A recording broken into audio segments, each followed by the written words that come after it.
Assalamu alaikum. Hi everyone. I'm Asma from Asma's Kitchen. Welcome back to another video. இன்னைக்கு நம்ம வந்து 250 gram brownie plus வந்து ஒரு 450 gram dream cake plus ஒரு mini vlog மாதிரி தான் இன்றைக்கி நம்ம பார்க்க போகிறோம். இன்றைக்கி நான் வந்து என்னோடய பிஸ்னஸும் என்னோடய லன்ச் ரொட்டீன் எப்படி வந்து போகுது அப்படின்றத பார்த்துடலாம். இந்த வீடியோ ஃபுல்லாக பாருங்கள். உங்களுக்கு ஏதாச்சும் ஒரு டவுட் இருந்துச்சுன்னா மறக்காமல் கமெண்ட் செக்ஷனில் கமெண்ட் பண்ணுங்கள். இப்போ வாங்க நம்ம வீடியோக்குள்ளே போகலாம். நம்ம சேனலை ஃபர்ஸ்ட் டைம் பார்த்துட்ருக்கீங்க அப்படின்னா மறக்காமல் சப்ஸ்கிரைப் பண்ணிவிட்டு உங்களோட சப்போர்ட் எங்களுக்கு எப்போவுமே கொடுங்க. இப்போ நம்ம ஃபஸ்ட்டு வந்து வெயிட் மிஷின் எடுத்துகிட்டு அதில் நம்ம வந்து 250 கிராம் மைதா ப்ரௌனிக்காக மைதா இது சுகர் இதெல்லாமே அளந்து எடுத்துக்க போகிறோம். ப்ரௌனியை பொறுத்த வரைக்கும் கிராம் மெஷர்மெண்ட் வந்து ரொம்ப பர்ஃபெக்டாக இருக்கும். கப் மெஷர்மெண்ட்டும் கரெக்டாக தான் இருக்கும். பட் இருந்தாலுமே கிராம் மெஷர்மெண்ட் எப்போவுமே நீங்கள் எடுத்துக்கோங்க. ப்ரௌனி வந்து ரெகுலராக ட்ரை பண்ணுறீங்க அப்படின்னா இந்த வெயிட் மிஷின் வாங்கி வச்சுக்கோங்க. ஃபர்ஸ்ட் ஒரு பவுலில் தண்ணியே இல்லாமல் சுத்தமாக இருக்கிற மாதிரி பார்த்துக்கோங்க. அதில் வந்து 35 கிராம் ஒயிட் சுகர் எடுத்திருக்கேன். 35 கிராம் வெள்ளை சர்க்கரை எடுத்துக்கோங்க. நார்மலாக நம்ம சீனி யூஸ் பண்ணுவோம்ல அது. அதுக்கப்புறம் நம்ம வந்து ப்ரௌன் சுகர், நாட்டு சர்க்கரை, ப்ரௌன் சுகர் இந்த மாதிரி சொல்லுவோம். இந்த ஜாக்ரி பவுடர் அது கிடச்சதுன்னா அது வாங்கிக்கோங்க. அது கரெக்டாக நீங்கள் 40 கிராம் யூஸ் பண்ணிக்கோங்க. 40 கிராம். இப்போ நம்ம ஃபர்ஸ்ட் டைம் வந்து ப்ரௌனி பண்ணுறீங்க அப்படின்னா ஒரு நோட் எடுத்து நீங்கள் வந்து எல்லாம் நோட் பண்ணி எடுத்துக்கோங்க. இந்த இடத்துல பாஸ் பண்ணி 35 gram white sugar, brown sugar 40 gram அப்படின்ட்டு நீங்கள் நோட் பண்ணி எடுத்துக்கோங்க. அடிக்கடி வீடியோ பார்க்குற மாதிரி இருக்காது இல்லையா, அதுக்காக. இப்போ நம்ம மைதா எடுத்துக்கலாம். அதே மாதிரி தண்ணியே இல்லாத க்ளீன் பவுல் எடுத்துக்கோங்க. அது வெயிட் மிஷினில் வச்சுட்டு நம்ம கரெக்டாக வந்து 50 கிராம் அளவுக்கு மைதா மாவு சேர்த்துக்கலாம். இந்த இடத்துல நீங்கள் ராகி இல்லை கோதுமை சேர்க்குறீங்க அப்படின்னாலும் நீங்கள் வந்து அதுக்கு பதிலாக அந்த மாவு கூட நீங்கள் வந்து எடுத்துக்கலாம். அதுக்கப்புறம் கொக்கோ பவுடர் கரெக்டாக 10 கிராம் எடுத்துக்கோங்க. ஸ்பூனில் வந்து ஒரு கரெக்டாக 1 டேபிள் ஸ்பூன் வரும். ஸ்பூனில் எடுக்கும்போது 1 டேபிள் ஸ்பூன் வரும். இதுவே கிராமில் இருக்கும்போது உங்களுக்கு ஒரு 10 கிராம் அளவுக்கு நீங்கள் கொக்கோ பவுடர், நல்ல பிராண்டடான கொக்கோ பவுடர் யூஸ் பண்ணிக்கோங்க.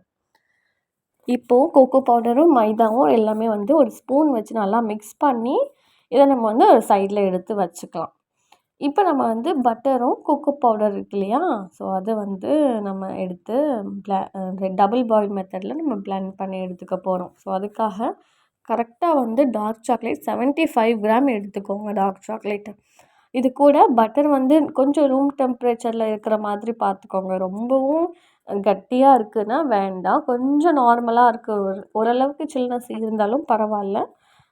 அது பட்டர் வந்து கரெக்டாக 35 கிராம் எடுத்துக்கோங்க. இந்த கிராமில் வந்து 1-2 கிராம் கூடையாக இருந்துச்சுன்னா பிரச்சனை இல்லை, குறைவாக இருக்கக்கூடாது. லைக் உங்களுக்கு ஒரு 36 கிராம் 37 கிராம் வந்துடுச்சுன்னா பிரச்சனை இல்லை. அது எப்போவுமே கிராமில் கரெக்டாக நமக்கு சம்டைம்ஸ் வராது இல்லையா, அதுக்காக தான் சொல்கிறேன். இது டபுள் பாயில் ஆகிட்டுருக்கிற சமயத்தில் நம்ம எடுக்க போகிறது இப்போ ட்ரீம் கேக்கான பேஸ்மெண்ட்டு. அந்த வீடியோ இந்த வீடியோ கன்ஃபியூஸ் பண்ணிக்காதுங்க. ஏன்னா நம்ம இப்போ கரண்ட்டும் சேவிங் பண்ணுறதுக்காக அது டபுள் பாயில் பண்ணிகிட்ருக்கும்போது நம்ம இந்த பக்கம் ட்ரீம் கேக் நம்ம யூஸ்வலாக வந்து சாக்லேட் டஃபிக்கு, சாக்லேட்டு பிளாக் ஃபாரஸ்ட்டுக்கு செய்கிற பேஸ்மெண்ட்டு தான் ரெடி பண்ண போகிறோம். பட் வந்து 250 கிராம் அதாவது ட்ரீம் கேக்கான பேஸ்மெண்ட் ரெடி பண்ண போகிறோம். ஸோ இப்போ நான் வந்து ஒரு முட்டையும் வெனிலா எசன்ஸ் 1/2 டீஸ்பூன் வந்து சேர்த்து நல்லா அடித்து எடுத்துக்கிறேன். ஸோ இதுக்கு எலக்ட்ரிக் பீட்ரு அவசியம் இல்லை. நம்ம சும்மா கம்மியான குவான்டிட்டி தானே செய்கிறோம். அதுக்காக நம்ம இந்த மாதிரி விஸ்க்கு வச்சு நல்லா வந்து மிக்ஸ் பண்ணி எடுத்துக்கலாம். முட்டை ஸ்மெல்லு ரொம்ப பிடிக்காது அப்படின்றவங்க ஒரு 1 டீஸ்பூன் அளவுக்கு கூட எடுத்துக்கலாம், ஒன்றும் தப்பு இல்லை. நான் இங்கே 1/2 டீஸ்பூன் எடுத்திருக்கேன். இது கூட நம்ம வந்து சுகர் வந்து மிக்ஸ் பண்ணி எடுத்துக்கலாம். சுகர் நான் இதில் வந்து 1/2 கப் அளவுக்கு வெள்ளை சர்க்கரை எடுத்திருக்கேன். அது நான் வந்து கிரைண்டரில், அதாவது மிக்சியில் அரைச்சி சேர்த்துருக்கேன். அரைச்சி சேர்க்கும்போது உங்களுக்கு சீக்கிரமாகவே வந்து டிசால்வ் ஆகிடுச்சு அப்படின்னா சீக்கிரமாக வேலை முடிஞ்சிடும். இல்லைன்னா நம்ம அப்படியே பொடி பண்ணாமலே சேர்க்கும்போது கொஞ்சம் டைம் எடுக்கும். இந்த சமயத்தில் நம்ம வந்து இந்த ரைஸ் குக்கரில் வந்து தண்ணியை பாயில் பண்ண வச்சுருந்தேன், அது கொதிச்சிருச்சு. இது கூட மட்டனும் உப்பு மஞ்சத்தூள் போட்டு வேக வச்சு எடுத்துக்கிறேன். நான் ஃபஸ்ட்டு சொன்ன மாதிரி நான் லன்ச் ரொட்டீனோடு தான் சேர்த்து இந்த விலாகை வந்து உங்களுக்கு ஷூட் பண்ணியிருக்கேன். அது வேண்டாம் அப்படிங்கிறவங்க ஸ்கிப் பண்ணிக்கலாம். இப்போ நான் வந்து சுகரு, முட்டை, வெனிலா எசன்ஸ் இதை மிக்ஸ் பண்ணியிருக்கேன் இல்லையா, அதில் கரெக்டாக 1 டீஸ்பூன் அளவுக்கு நம்ம வந்து ஆயில் சேர்த்துக்கலாம். ஆக்சுவலி இங்கே தான் வந்து ஒரு சொதப்பல் ஆயிடுச்சு. அம்மா வந்து ஆயில் கண்டெய்னரில சமைச்சு வச்ச எண்ணெய் சேர்த்துருந்தாங்க. சமையல் எண்ணெய் தனியா, நான் பேக்கிங்க்கு தனியா வச்சிருப்பேன். ஸோ ஞாபகம் இல்லாம அந்த எண்ணெய் சேர்த்துட்டு அப்புறம் அலேக்கா அத மட்டும் எடுத்துட்டேன். அந்த ஸ்மெல் எதுவும் வந்துரக்கூடாதுன்னு நெனச்சேன். பட் அல்ஹம்துலில்லாஹ் எந்த ஒரு ஸ்மெல்லும் வரல. 1 டீஸ்பூன் நம்ம ரீஃபைண்ட் ஆயில், சன்ஃப்ளவர் ஆயில் அந்த மாதிரி கோல்டு வின்னர் இருக்குல்ல, அத யூஸ் பண்ணிக்கோங்க. எந்த ஒரு ஸ்மெல்லும் வராது உங்களுக்கு. ரைஸ் பிரான் ஆயில் இல்ல நல்லெண்ணெய் அந்த மாதிரி எதுவும் சேர்க்கக்கூடாது. நம்ம பேக்கிங் பொறுத்தவரைக்கும். யூசுவலா இது எல்லாருக்கும் தெரிஞ்சிருக்கும்னு நெனைக்கிறேன். இப்போ ஒரு சல்லடை வச்சுக்கலாம். அதுக்கு மேல கரெக்ட்டா நான் வந்து ஒரு 1/2 கப் அளவுக்கு நான் மைதா சேர்த்துருக்கேன். ஸோ நீங்க பிகினர்ஸா இருந்தீங்கன்னா, கரெக்ட்டா அளந்து சேர்த்துக்கோங்க. எனக்கு ரொம்ப பழக்கங்கிறதுனால நான் வந்து கொஞ்சம் எக்ஸ்ட்ராவா சேர்த்துருக்கேன். நீங்க கரெக்ட்டா 1/2 கப்ப வந்து மைதா சேர்த்துக்கோங்க. கூடவே அ ஒரு 1 டீஸ்பூன் அளவுக்கு நீங்க கோகோ பவுடர் சேர்த்துக்கோங்க. சேர்த்துட்டு நம்ம சல்லடை வச்சு சலிச்சு தான் சேர்த்துக்கணும். ஏன்னா மைதால அப்புறம் கோகோ பவுடர்ல நெறைய கட்டி இருக்கும். 1/4 டீஸ்பூன் அளவுக்கு பேக்கிங் பவுடர் சேர்த்துக்கோங்க. 3த்தையும் ஒண்ணா ஜலிச்சுக்கலாம். ஸோ நம்மளோட பேட்டர் அப்போ வந்து நல்லா ஸ்மூத் அண்ட் சில்கியா வரும். அதுக்காக தான் ஜலிச்சு சேர்த்துக்கணும். ஸோ இப்போ மிக்ஸ் பண்ணி எடுக்கிறதுக்காக நமக்கு வந்து கொஞ்சம் கெட்டியா தான் இருக்கும் இத மிக்ஸ் பண்ணும்போது. அதனால ஒரு 1/4 கப்ப விட கொஞ்சம் கம்மியா ஒரு டேபிள் ஸ்பூன் எடுத்துக்கோங்க. அந்த டேபிள் ஸ்பூன்ல 1 இல்லன்னா 2 டேபிள் ஸ்பூன் அளவுக்கு நீங்க வந்து கொஞ்சம் வார்ம் வாட்டர் இல்லன்னா நார்மல் வாட்டர் கூட நீங்க ஆட் பண்ணிக்கலாம். இன்னைக்கு நான் வந்து எடுத்திருக்க டின் வந்து ரொம்ப சின்னது தான். அதில நான் பட்டர் பேப்பர் கூட அப்ளை பண்ணல. ஜஸ்ட்டு வந்து பட்டர் அப்ளை பண்ணிட்டு, மேல கோகோ பவுடர் டஸ்ட் பண்ணி எடுத்திருக்கேன். பேட்டர் உள்ள சேர்த்ததுக்கப்புறம், லாஸ்ட்டா நம்ம அந்த ஸ்வைப் பண்ணி எடுப்போம்ல, அப்போ என்ன ஆகும்னா, கொஞ்சம் டார்க்கா, கொஞ்சம் லைட் ப்ரவுன் அந்த மாதிரி பேட்டர் தெரியும். ஸோ, அதனால நம்ம ஒரு டூத் பிக் வச்சு நல்லா வந்து ஏர் பபிள்ஸ்லாம் ரிலீஃப் பண்ணி மிக்ஸ் பண்ணி விடணும். அப்போ வந்து உங்களுக்கு கரெக்ட்டா ஈவனா பேக் ஆகும். இல்ல அந்த தண்ணி மாரி இருக்கிறது உங்களுக்கு ஒரு மாரி கொல கொலன்னு இருக்கும். இப்ப இத சைட்ல வச்சுட்டு, நம்ம டக்கு டக்குன்ட்டு ப்ரௌனிக்கு பேட்டர் ரெடி பண்ண போறோம். ஆல்ரெடி ஓடிஜி வந்து ப்ரீஹீட் ஆயிட்டுருக்கு இல்லையா? ஸோ அந்த கேப்லயே 2மே ஒட்டிக்க நம்ம வந்து பேக் பண்ண போறோம். அதனால ஒரு முட்டை எடுத்திருக்கேன். அதில ஒரு 1/2 டீஸ்பூன் வெனிலா எசன்ஸ் சேர்த்து நல்லா மிக்ஸ் பண்ணி எடுத்துக்கலாம். ஆல்ரெடி நம்மளோட பட்டரும், டார்க் சாக்லேட்டும் டபுள் பாயில்ல மெல்ட் ஆயிடுச்சு நல்லாவே. இப்போ ஓரளவுக்கு வந்து அது ஆறியிருக்கும். கொஞ்சம் வெதுவெதுப்பா இருக்கும்போது நீங்க சேர்த்தீங்கன்னா தான் உங்களுக்கு அந்த கிரிங்கிள் டாப் சூப்பரா வரும். இப்ப நம்ம வந்து brown sugar, white sugar grind பண்ணியிருக்கோம்ல, அத சேர்த்து நல்லா மிக்ஸ் பண்ணி எடுத்துக்கலாம். சாக்லேட் மெல்ட் பண்ணியிருக்கிறது ஓவரா அ ஹீட் இருக்கக்கூடாது. ஓரளவுக்கு ஹீட் இருந்துச்சுன்னா, ஒண்ணும் பிரச்சனை இல்ல. ரொம்ப சூடா இருக்கே, முட்டை வெந்து வந்துரும் அந்த சந்தேகமே வேண்டாம். நம்ம கொஞ்சம் லைட்டா சூடா இருக்கும்போதே சேர்த்துக்கலாம். அப்பதான் நல்ல சூப்பரான கிரிங்கிள் டாப்பும், நல்ல ஷைனிங்கா இருக்கும் பேட்டரு. உள்ள சேர்த்து நல்லா வந்து மிக்ஸ் பண்ணி எடுத்துக்கோங்க. இப்போ இதுக்கு மேல ஒரு ஜல்லடை வச்சு நம்ம மைதாவும், கோகோ பவுடர் ஸ்டார்ட்டிங்கில மிக்ஸ் பண்ணி எடுத்து வச்சோம் இல்லையா? அத எடுத்து இதில ஜலிச்சு உள்ள சேர்த்துக்கலாம். நீங்க இதில மைதா மாவும் ஜலிச்சு சேர்த்ததுனால உங்களுக்கு பேட்டர் நல்லா சூப்பராவே வரும். ஸோ எப்பவுமே பேக்கிங் பண்ணுறீங்க அப்படின்னாலே ஜல்லடை ரெடியா வச்சுக்கோங்க. எல்லாமே ஜலிச்சு ஜலிச்சு நீங்க உள்ள சேர்த்துக்கலாம். ஹோப் உங்களுக்கு இந்த வீடியோ புரியும்னு நினைக்கிறேன். ஏன்னா நான் வந்து சாக்லேட் பேஸும், அதுக்கப்புறம் ப்ரௌனியும் சேர்த்து கொலாப்ஸ் பண்ணி போட்டிருக்கனால, உங்களுக்கு வந்து புரியும்னு நினைக்கிறேன். ஒரு வேளை புரியல அப்படின்னா, நீங்க வந்து கமெண்ட் பண்ணுங்க. உங்களுக்கு வந்து நான் செப்பரேட்டா வீடியோ போடணும் அப்படின்னாலும் போடலாம். ஆக்சுவலி நான் இப்போ ட்ரீம் கேக் செய்கிறதுக்கான பேஸ் வந்து ரொம்ப நார்மலான சாக்லேட் கேக் தான். இதுவே நல்லா ரிச்சா வேணும் அப்படின்னா, அதுக்கு வேறு ஒரு ரெசிபி இருக்குது. ஸோ அந்த மாதிரி ரிச்சா நல்லா மாய்ஸ்டா வேணும் சாக்லேட் கேக் அப்படின்னா, அதுக்கு தகுந்த மாதிரி நம்ம வந்து பேக் பண்ணி எடுக்கணும். இது ரொம்ப நார்மலான ஒரு சாக்லேட் கேக். இப்போ நான் வந்து பட்டர் பேப்பர் எதுவும் லைன் பண்ணல. பட்டர் அப்ளை பண்ணி மைதா தான் வந்து டஸ்ட் பண்ணியிருக்கேன். அதில் உள்ள சேர்த்து இன்னைக்கு கஸ்டமர் டபுள் சாக்லேட் கேட்டதுனால நான் டபுள் சாக்லேட் வந்து லோட் பண்ணி பேக் பண்ண வச்சுட்டேன். சாக்லேட்க்கு ஒரு 20 மினிட்ஸ் ஆகும். ப்ரௌனிக்கு 25 மினிட்ஸ் ஆகும். 180 டிகிரியில் பேக் பண்ணி எடுக்கணும். இந்த பக்கம் நல்லாவே வந்து மட்டன் குக் ஆகிடுச்சு. ஸோ இப்போ நம்ம பாத்திரமும் எக்ஸ்ட்ராவாக எடுக்கக்கூடாதுங்கிறதுனால நான் சாக்லேட் மெல்ட் பண்ண வச்சுருந்தேன் அதே பாத்திரத்தில் 1/2 கப் அளவுக்கு விப்பிங் க்ரீமும் 1/2 கப் அளவுக்கு சாக்லேட் ஈக்குவலாக எடுத்திருக்கேன். சாக்லேட் மேலே கொஞ்சமாக ஹீட் பண்ணி சேர்த்துக்கோங்க. ரொம்ப ஹீட் பண்ண வேணாம். விப்பிங் க்ரீம் லைட்டாக ஹீட் பண்ணி உள்ளே சேர்த்து ஒரு சைடில் மிக்ஸ் பண்ணி வச்சுக்கோங்க. அது நல்லா மெல்ட் ஆகி வரும்.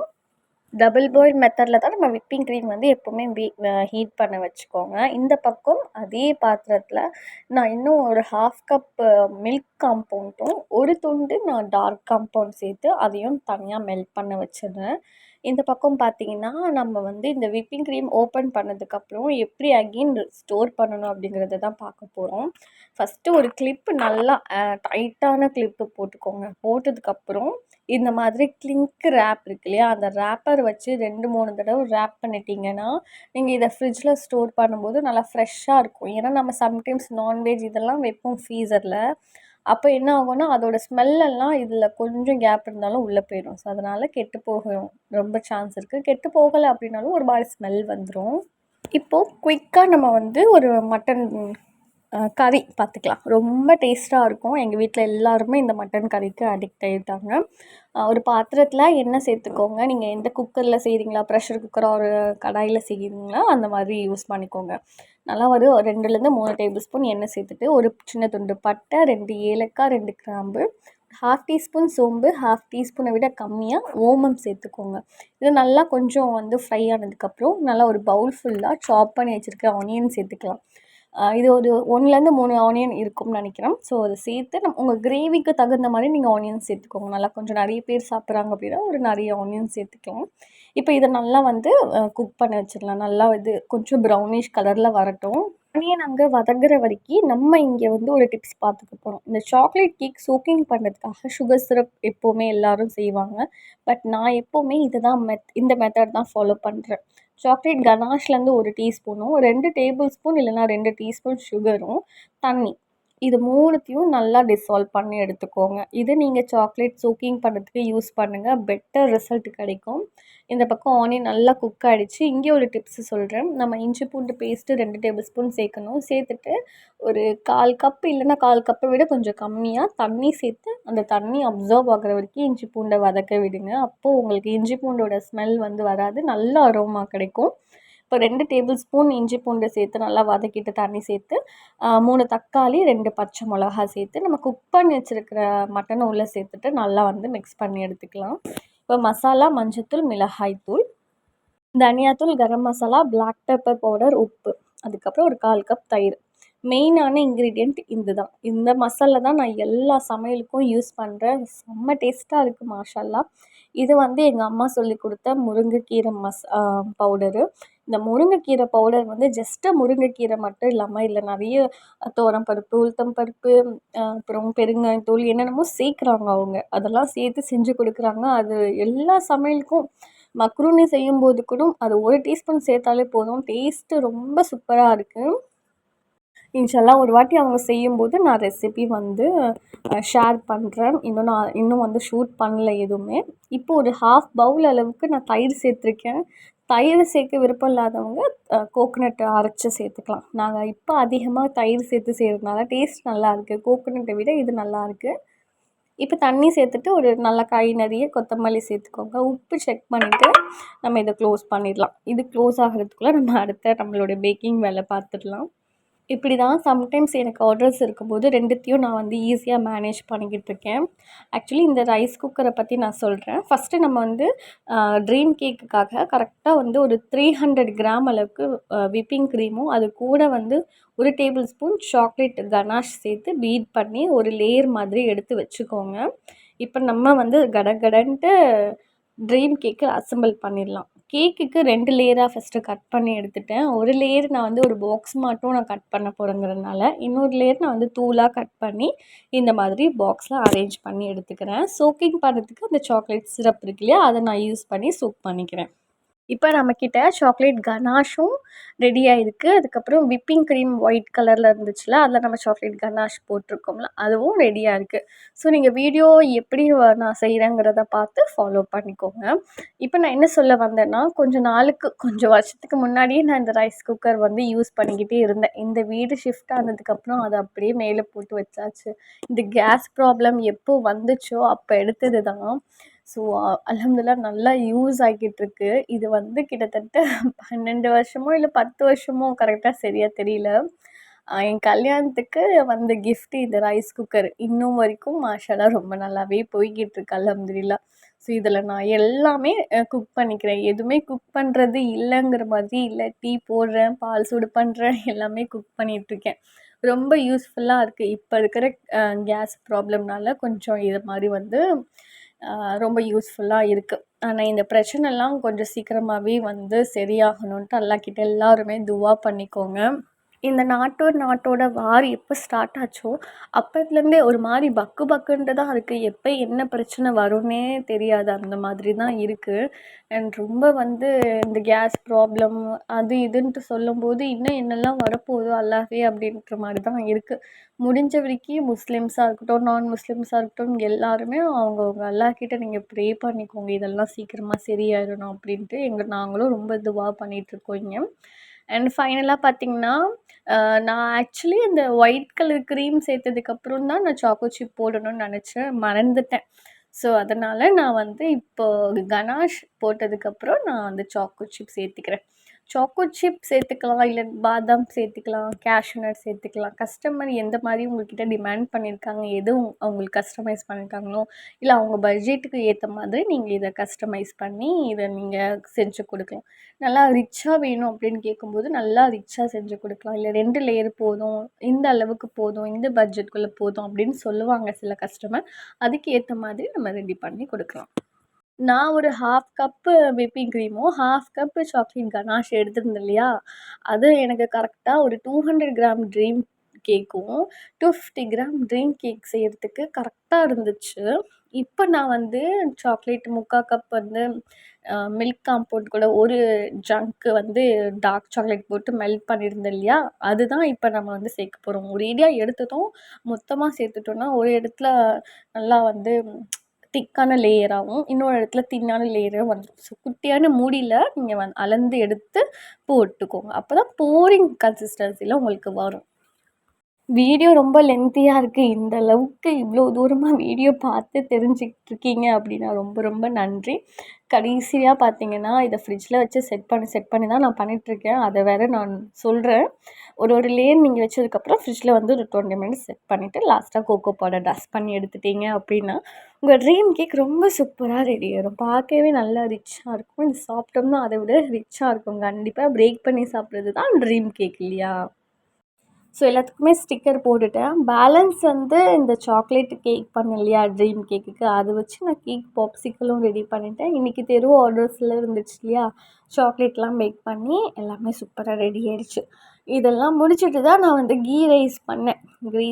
கீ ரைஸ் பண்ணிவிட்டு அதுக்கப்புறம் தான் நான் வந்து என்னோடய லன்ச் வந்து பண்ணேன். ரொம்ப டைம் ஆகிடுச்சு. இருந்தாலும் ஆர்டர்ஸ் வரும்போது மட்டும்தான் இந்த மாதிரி ஷெட்யூல் பண்ணி ரொம்ப பிஸியாக போகும். மற்ற நேரத்தில் கொஞ்சம் ஈஸியாகவே போயிடும். அவ்வளோதான். என்னோடய லன்ச் கம்ப்ளீட் பண்ணிட்டு இந்த விலாகும் இதோட கம்ப்ளீட் பண்ணிக்கிறேன். ஸோ இதே மாதிரி நிறைய ரெசிபீஸ்லாம் உங்களை அகெயின் நான் பார்க்குறேன். இது வரைக்கும் லாஸ்ட் வரைக்கும் நான் என்னோடய வீடியோஸ் பார்த்துட்ருக்கீங்க அப்படின்னா ரொம்ப ரொம்ப தேங்க்ஸ். இதே மாதிரி வேறு ஒரு வீடியோவில் உங்களை அகெயின் பார்க்குறேன். அது வரைக்கும் பாய் பாய். அஸ்ஸலாமு அலைக்கும்.